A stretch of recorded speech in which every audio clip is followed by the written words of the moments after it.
నమస్తే, welcome to NH TV and Nationalist hub. నేను రఘునందన్.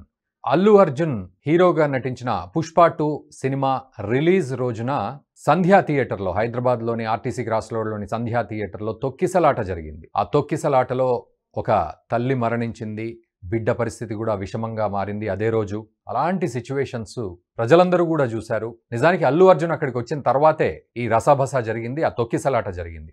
నిజానికి ఒక హీరో అక్కడికి వస్తున్నారంటే ఎన్నో చర్యలు తీసుకోవాలి. ఆ థియేటర్ వాళ్ళు కానీ, పోలీసులు కానీ హీరో వచ్చే ముందు కూడా అక్కడ ఏం జరగబోతోంది అనేది తెలుసు కాబట్టి కాస్త జాగ్రత్తలు తీసుకోవాలి. అవేమీ లేకుండా డైరెక్ట్గా రావడం, అక్కడ తొక్కిసలాట జరగడం, నిండు ప్రాణం బలవ్వడం మనం చూసాం. దీనికి సంబంధించి ఈ కేసులో పోలీసులు ఈరోజు అల్లు అర్జున్ని అరెస్ట్ చేశారు. సో నాన్ బెయిలబుల్ వారెంట్ వచ్చింది అని తెలుస్తోంది. సో పోలీసులు ఏమంటున్నారు ఈ కేసుకు సంబంధించి, మరోవైపు అల్లు అర్జున్ దీనికి సంబంధించి ఎట్లా జస్టిఫై చేసుకుంటున్నారు. అయితే మధ్యలో ఆ కుటుంబానికి నేను అండగా ఉంటాను, 25 లక్షలు ఇస్తాను కుటుంబానికి అని చెప్పినప్పటికీ కూడా పోయిన ప్రాణం అయితే ఎవరు తిరిగి తీసుకురాలేని పరిస్థితి. మరి ఆ ప్రాణం పోయే ముందే విచక్షణతో ఉండాల్సిన పరిస్థితి లేకపోవడంతో ఈరోజు అల్లు అర్జున్ని పోలీసులు అరెస్ట్ చేశారు. సో ఏ కేసు మీద అరెస్ట్ చేశారు, ఏ సెక్షన్ల కింద కేసు పెట్టారు, దీనికి నాన్ బెయిలబుల్ అరెస్ట్ వారెంట్ అంటున్నారు. సో దీనికి ఎలాంటి శిక్ష ఉంటుంది, ఏ రకంగా ఉండబోతోంది, ప్రొసీడింగ్స్ ఏ విధంగా ఉంటాయి, ఇవన్నీ మనం మాట్లాడదాం. మనతో పాటు కరుణాసాగర్ గారు ఉన్నారు, కాసింశెట్టి కరుణాసాగర్, న్యాయవాది. కరుణాసాగర్ గారు నమస్తే అండి, వెల్కమ్ టు నేషనలిస్ట్ హబ్. నమస్తే అండి సార్, అల్లు అర్జున్ కేసు విషయంలో సో పూర్వాపరాలు ఎట్లా అర్థం చేసుకోవాలి మనము, తర్వాత ఏ సెక్షన్ల కింద కేసు పెట్టడం జరిగింది, సో ఎలా ఉండబోతోంది భవిష్యత్తులో, దీనికి సంబంధించి ఎలా అడుగులు పడబోతున్నాయని అర్థం చేసుకోవాలి. యాజ్ ఆఫ్ నౌ అయితే ఎఫ్ఐఆర్ కి యాక్సెస్ లేదు. అసలు ఎఫ్ఐఆర్ లో ఏం సెక్షన్స్ పెట్టారో తెలియదు. కానీ ఇది కల్పబుల్ హోమిసైడ్ అంటారండి దీన్ని. Present it self he's provoked the public ని ప్రొవోక్ చేసి దానివల్ల స్టాంపేడ్ జరిగి, స్టాంపేడ్ లో ఒక మదర్ చనిపోవడము, తర్వాత వాళ్ళ అబ్బాయి కూడా ఆల్మోస్ట్ డెత్ బెడ్ మీద ఉన్నట్టు తెలిసింది. అంటే చాలా సీరియస్ గా ఉంది అన్న సిచ్యువేషన్ అని కూడా అన్నారు. అది culpable homicide, not amount to murder అంటారు జనరల్లీ. ఇంటెన్షన్ గా చేయకపోయినా ఒక వ్యక్తి ప్రాణం పోయినప్పుడు కల్పబుల్ హోమిసైడ్ అంటారు, ఇంటెన్షన్ గా చేసినప్పుడు మర్డర్ అంటారు. సో ఇప్పుడు నాన్ బెయిలబుల్ వారెంట్ లాంటిది ఏమి ఉండదు. యాక్చువల్గా ఎఫ్ఐఆర్ ఇష్యూ అయిందంటే మనకు థ్రెట్ ఆఫ్ అరెస్ట్ ఉన్నట్టే. ఎఫ్ఐఆర్ ఆ రోజే ఇష్యూ అయింది, తర్వాత ఆయన పేరు యాడ్ చేశారా యాడ్ చేయలేదా అనేది తర్వాత తెలియదు. ఆ రోజు వచ్చిన న్యూస్ ప్రకారము అల్లు అర్జున్ సెక్యూరిటీ పైన, ఆ థియేటర్ మేనేజ్మెంట్ పైన కూడా ఎఫ్ఐఆర్ చేసినట్టు తెలిసింది చిక్కడపల్లి పోలీస్ స్టేషన్ లో. నాకున్న ఇన్ఫర్మేషన్ ప్రకారము సంధ్యా థియేటర్ పార్ట్నర్స్ ఎవరైతే ఉన్నారో అక్కడైతే మూవీ ఆర్గనైజ్ చేశారు వాళ్ళను అరెస్ట్ చేశారని చెప్పి ఇన్ఫర్మేషన్ ఉంది. అవునవును, ఈ రోజు మరి అల్లు అర్జున్ ని అరెస్ట్ చేశారు అని మీ మీడియా ద్వారా తెలిసింది. ఇదైతే కల్పబుల్ హోమిసైడ్ అని ఉంటుంది. మళ్ళీ పోలీస్ వాళ్ళు ఏం ఎఫ్ఐఆర్ ఏం చేశారని తెలియాల్సి. ఓకే కరుణాసాగర్ గారు, అంటే ఒకవేళ ఎలాంటి పాసిబిలిటీస్ ఉంటాయి, అటు మీరు అన్నట్టుగా సెక్షన్స్ ఏ విధంగా ఉంటాయి, మరి అది నాన్ బెయిలబుల్ కిందకి వస్తుందా, బెయిలబుల్ కిందకి వస్తుందా, ఎట్లా అర్థం చేసుకోవాలి? కల్పబుల్ హోమిసైడ్ నాన్ బెయిలబుల్ అండి. యాక్చువల్లీ ఈ ఎఫ్ఐఆర్ ఇష్యూ అయిన నాలెడ్జ్ ఆయనకు అల్లు అర్జున్ కి ద డే ఆఫ్ ఇన్సిడెంట్ రోజే జరిగి ఉంటది. అని దాని మీద ఆయన ఏం చర్య తీసుకున్నాడు, హైకోర్టులో క్వాష్ పిటిషన్ ఫైల్ చేసుకున్నాడా, బెయిల్ అనేది అయితే ఐడియా లేదు. మరి లేదా ఏమన్నా మరి పోలీస్ వాళ్ళు ఆయనకు నోటీస్ ఇచ్చారా, ఆయన ప్రమేయం ఉందా లేదా అనేది అదంతా పార్ట్ ఆఫ్ ఇన్వెస్టిగేషన్. కాబట్టి పోలీస్ వారు యాక్చువల్లీ ఇప్పుడు వాళ్ళు తీసుకునే చర్యను బట్టి ఏం జరుగుతుంది అనేది తెలియాలి. అది కూడా నాన్ బెయిలబుల్ కల్పబుల్ హోమిసైడ్ అనేది అఫెన్స్. అంటే ఏ సెక్షన్ పెట్టారనేది ఐడియా లేదు యాజ్ ఆఫ్ నో. మేబీ మరి ఏం సెక్షన్ పెట్టారనేది దాన్ని బట్టి ప్రొసీజర్ ఉంది. అంటే సెక్షన్ 105, 118(1) ఆఫ్ భారతీయ న్యాయ సంహిత అని తెలుస్తోంది. 118(1) అంటే కాజింగ్ హర్ట్ అండి. 105 ఆఫ్ బిఎన్ఎస్ లో అదే కల్పబుల్ హోమిసైడ్ 105 అంటే. నేను చెప్పాను కల్పబుల్ హోమిసైడ్ అది వితౌట్ ఇంటెన్షన్, చంపాలని కాదు కానీ జరిగినటువంటి సంఘటనలో చనిపోయాడు కాబట్టి కల్పబుల్ హోమిసైడ్ అంటారు. సో ఇప్పుడు నాన్ బెయిలబుల్ అంటున్నారు దాన్ని. Non bailable.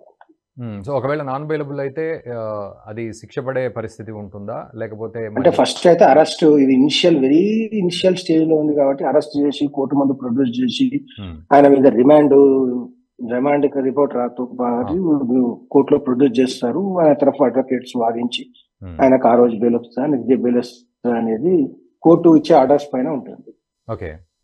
పోలీసులు పోలీసులు చేసేటువంటి ఈ preliminary investigation report remand report రూపంలో కోర్టు ముందు ఫైల్ చేస్తారు. దాని మీద కోర్టు డిసైడ్ చేస్తుంది ఆయనకు బెయిల్ ఇవ్వాలా ఇవ్వద్దా, ఇస్తే ఎందుకు ఇవ్వాలి, ఇవ్వకపోతే ఎందుకు ఇవ్వద్దు అనేది కోర్టు రీజన్డ్ ఆర్డర్ పాస్ చేసి ఆర్డర్ ఇస్తుంది. సో అంటే ఈ కేసులో ఎట్లాంటి పాసిబిలిటీస్ ఉంటాయండి? కల్పబుల్ హోమిసైడ్ అనేది సెషన్స్ మ్యాటర్ అండి, అది ట్రయడ్ బై సెషన్స్ అండి. ఓకే, దానికి 8 years పనిష్మెంట్, 10 years కన్విక్షన్ ఉంది. కాబట్టి అబౌవ్ 7 years పనిష్మెంట్ ఉన్న ఏ అఫెన్స్ అయినా అని triable by sessions judge. Sessions judge ముందు ట్రయల్ అయినప్పటికీ ప్రొడక్షన్ మాత్రం మెజిస్ట్రేట్ కోర్టు ముందే చేస్తారు, ఆ జ్యూరిడిక్షన్ ఉన్నటువంటి కోర్టు ముందు. ఆ కోర్టు చేసిన తర్వాత ఆ ఫైల్ ని తర్వాత సెషన్స్ కోర్ట్ కి ట్రాన్స్ఫర్ అవుతుంది. తర్వాత వాళ్ళు బెయిల్ వేసుకొని అక్కడ సెషన్స్ కోర్ట్ లో అది ట్రయల్ చేస్తారు. బెయిల్ ఆర్గ్యుమెంట్స్ అన్ని సెషన్స్ కోర్ట్ లో జరుగుతాయి. తర్వాత చార్జ్ షీట్ అవన్నీ తర్వాత స్టేజెస్. కానీ ఇనిషియల్ గానైతే ఇప్పుడు రిమాండ్ రిపోర్ట్ ప్రిలిమినరీ ఇన్వెస్టిగేషన్ ప్రకారం what the police found out in the case, what was the Allu Arjun యొక్క ప్రమేయం ఎంత ఉంది దాంట్లో అనేది ఇన్వెస్టిగేషన్ చేసి అరెస్ట్ చేశారని అంటే ఉత్తరైతే చేయరు. అల్లు అర్జున్ అయితే ఒక సామాన్య వ్యక్తి అయితే కాదు, ఒక హీరో, ఒక యాక్టర్, పబ్లిక్ లో ఇమేజ్ ఉన్న వ్యక్తి. కాబట్టి అంత ఈజీగా అరెస్ట్ చేయకుండా మేబీ ఆయన ప్రమేయం ఉంది అని బిలీవ్ చేసినప్పుడే పోలీసు వాళ్ళు అరెస్ట్ లాంటి చర్యలు తీసుకుంటారు. ఓకే, అంటే కరుణాసాగర్ గారు ఇప్పుడు మీరు అన్నట్లు తర్వాత కోర్టు ఆలోచిస్తుంది బెయిల్ ఇవ్వాలా వద్దా అనే విషయం. సో ఒకవేళ అంటే అక్కడ ఎలాంటి పరిణామం ఉంటుంది? అంటే బెయిల్ ఇస్తే అది ఇంకా కొనసాగుతూ ఉంటుంది, తను బయటికి రావడం కొనసాగుతూ ఉంటుంది కేసు అన్నట్టు అర్థం చేసుకోవాలా, లేకపోతే ఎలా అర్థం చేసుకోవాలా ఆ పొజిషన్లో? బెయిల్ కోర్టు ఇస్తుందా ఇవ్వదా అనేది పోలీస్ వాళ్ళ ప్రిలిమినరీ ఇన్వెస్టిగేషన్ రిపోర్ట్ ఏదైతే రిమాండ్ రిపోర్ట్ ఉందో దాంట్లో వాళ్ళు పెట్టినటువంటి అంశాల మీద కోర్టు డిసైడ్ చేస్తుంది.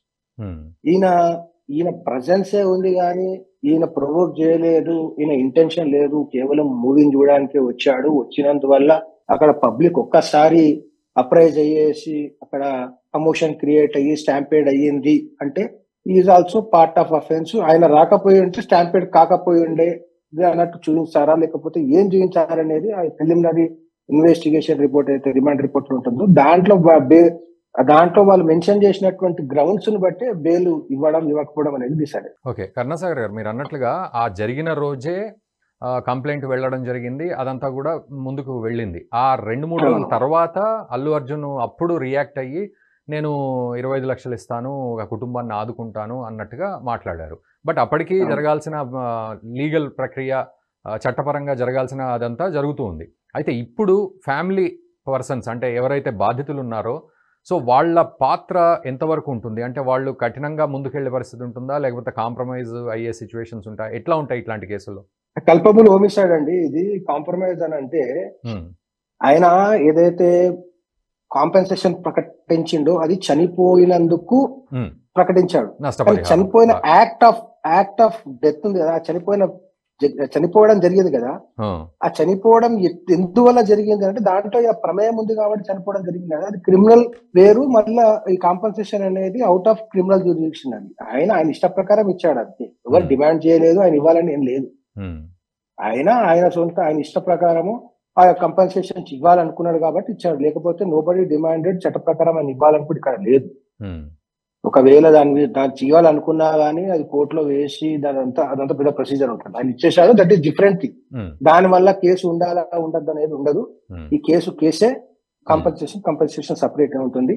కల్పబుల్ హోమిసైడ్ కాబట్టి దానికి ఇంత ఈజీగా దాంట్లో చార్జెస్ విత్డ్రా చేసుకోవడం గానీ లేదంటే కాంప్రమైజ్ చేయడం కానీ అంత ఈజీగా ఉండదు. అది ప్రొసీజర్ ఉంటుంది, అది ప్రొసీజర్ ఫాలో అవుతుంది. మర్డర్ కేసు అట్లాంటి హీనియస్ అఫెన్సెస్ లో కాంప్రమైజ్ లాంటివి ఉండవు. ఓకే, ఇంకొకటి సార్, ఇప్పుడు సోమవారం వరకు అరెస్ట్ ఆపాలి అని చెప్పి లంచ్ మోషన్ పిటిషన్ వేసినట్టుగా తెలుస్తోంది న్యాయవాదులు. సో దానికి కొద్దిసేపట్లో విచారించే అవకాశం కూడా ఉన్నట్లుగా ఇప్పుడు మనకు అప్డేట్ వస్తుంది. 2:15 కోర్టు స్టార్ట్ అవుతుంది, 2:15 వస్తుంది. సో కోర్టు స్టార్ట్ అవుతుంది అంటే 2:15 హియరింగ్ జరిగే అవకాశం. ఓకే, సోమవారం వరకు అరెస్ట్ ఆపాలి అనే దాన్ని ఎట్లా అర్థం చేసుకోవాలంటే ఇప్పుడు వీకెండ్ కాబట్టి సోమవారం వరకు ఆపాలంటే సోమవారం అరెస్ట్ అయితే రిమాండ్ చేస్తే ఆ రోజు బెయిల్ వేసుకునే, లేకపోతే అంతవరకు యాంటిసిపేటెడ్ బెయిల్ వేసుకున్నాం ఏదో ప్రయత్నం చేయొచ్చు జైలు పోకుండా అనేది వాళ్ళ ప్రయత్నం ఉండదు. కానీ కోర్టు విన్న తర్వాత కోర్టు ఆర్డర్ ఇచ్చే దాన్ని బట్టి అరెస్ట్ చేస్తారా చేయరా డిసైడ్. ఆయన ఆల్రెడీ అరెస్ట్ చేసేసిన తర్వాత పోలీస్ కస్టడీలో ఆల్రెడీ ఆయన ఉన్న తర్వాత ఆయన తీసుకుపోయి కోర్టులో ప్రొడ్యూస్ చేస్తే బెయిల్ వేసుకోవాలి, ఆపాలి అనడానికి అయితే ఏం ప్రొవిజన్స్ లేవు. Okay, right sir. Thank you very much Karunasagar గారు. Thank you very much. ధన్యవాదాలు. Thank you.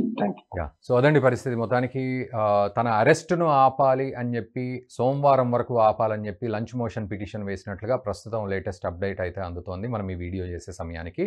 అయితే దాని మీద విచారణ జరిగి మళ్ళీ దానికి సంబంధించి కోర్టు ఏమంటుందో చూడాల్సిన పరిస్థితి. అయితే ఇప్పుడు కరుణాసాగర్ గారు అన్నట్లుగా ఇప్పుడు ప్రస్తుతానికి నాన్ బెయిలబుల్ వారెంట్ అయినప్పటికీ కూడా ఆ తర్వాత న్యాయవాదులు, తర్వాత పోలీసులు కూడా ఎట్లాంటి విషయాలు అక్కడ ప్రొడ్యూస్ చేస్తారు, ఆధారాలు అనే దాన్ని బట్టి, వాదన ఎలా ఉంటుంది అనే దాన్ని బట్టి కూడా శిక్ష పడుతుందా లేకపోతే ఇంకా అలాగే బెయిల్ వచ్చి ఆ కేసు కొనసాగుతుందా అనేది కొంత అక్కడ మనకు కీలకంగా మారుతుందనేది తెలుస్తుంది. సో ప్రస్తుతానికైతే మాత్రం పోలీసులు అరెస్ట్ చేయడానికి ఇంటికి వచ్చిన విజువల్స్ అన్నీ కూడా మీడియాలో చక్కర్లు కొడుతూ ఉన్నాయి. అండ్ అల్లు అర్జున్ అక్కడ కాఫీ తాగుతూ మీరు బెడ్రూమ్లోకి వచ్చేస్తారా, నేను డ్రెస్ మార్చుకునే అవకాశం కూడా లేదా, ఇలాగే వచ్చేస్తా అంటూ మాట్లాడిన విజువల్స్ కూడా ఇప్పుడు వైరల్ అవుతున్నాయి ఇంటర్నెట్లో. ముఖ్యంగా సంధ్యా థియేటర్ వద్ద అల్లు అర్జున్ అండ్ టీమ్ అక్కడికి రావడమే పెద్ద సమస్యగా మారిందని చెప్పాలి. ఎందుకంటే ఒక హీరో థియేటర్కి వస్తున్నాడు అని తెలిసినట్లయితే, వచ్చాడు అని తెలిసినా కూడా అభిమానులు అక్కడ కిక్కిరిసిపోతారు. అది ప్రతి ఒక్కళ్లకు తెలిసిన విషయమే. కానీ సామాన్యంగా సినిమా చూద్దామని వచ్చిన ఒక ఫ్యామిలీ మాత్రం ఇందులో బలైపోయింది. అందులో ఆ తల్లి బలైపోయింది, పిల్లలు అనాథలయ్యారు, ఆ భర్త అనాథ అయ్యాడు, ఇప్పుడు ఆ భార్య లేని పరిస్థితుల్లో. సో ఈ రకంగా ఒక నష్టాన్ని చేకూర్చే పరిస్థితికి వచ్చింది. ఇందాక కరుణాసాగర్ గారు అన్నట్లు ఇది మర్డర్ కిందికి రాదు, బట్ స్టిల్ తెలియక చేసిన తప్పుగా దీన్ని పరిగణించాల్సి వస్తోంది హోమిసైడ్ అనే విషయం. సో చట్ట ప్రకారం దానికి తగ్గ ప్రొసీడింగ్ ఉంటుంది అనేది వారు చెప్తూ ఉన్నారు. మరి నిజానికి ఆ 2 రోజుల తర్వాత అప్పుడు అల్లు అర్జున్ రియాక్ట్ అయ్యి నేను కుటుంబాన్ని ఆదుకుంటాను అని చెప్పడం జరిగింది. కానీ నష్టాన్ని ఎవరు పూరుస్తారు? జరిగిన నష్టాన్ని పూడ్చే పరిస్థితి అయితే ఉండదు కదా, పోయిన ప్రాణాన్ని తీసుకొచ్చే పరిస్థితి ఉండదు కదా. సో ముందే విచక్షణతో ఆలోచించుకోవాల్సిన పరిస్థితి. అందుకే ఈరోజు ఇక్కడ సంధ్యా థియేటర్ మేనేజ్మెంట్ మీద అటు A1గా కేసు వేయడం జరిగిందని తెలుస్తోంది. మరోవైపు అల్లు అర్జున్ మీద కూడా A2గా ఉన్నట్లుగా తెలుస్తోంది. బట్ ఇంకా అప్డేట్స్ రావాలి దీనికి సంబంధించి. సో మరిన్ని అప్డేట్స్ కోసం మా వీడియోస్ ఫాలో అవుతూ ఉండండి. అండ్ ఈ వీడియోని మీ మిత్రులకు కూడా షేర్ చేయండి. ఇప్పటివరకు దీనికి సంబంధించి ఏదైనా విషయం ఉంటే కామెంట్ కూడా చేయండి. అండ్ ఇప్పటివరకు సబ్స్క్రైబ్ చేసుకోకపోతే సబ్స్క్రైబ్ కూడా చేసుకోండి. Thank you very much. ఈ వీడియో మీకు నచ్చినట్టయితే లైక్ చేయండి, 10 మందికి షేర్ చేయండి. అలాగే కామెంట్ల రూపంలో మీ అభిప్రాయాలను మాతో పంచుకోండి. Nationalist hub group of channels ను సబ్స్క్రైబ్ చేసుకుని తెలుగునాట జాతీయవాద జర్నలిజాన్ని ప్రోత్సహించండి. ఈ వీడియో కింద ఉన్న బెల్ ఐకాన్ పై క్లిక్ చేయడం మర్చిపోవద్దు.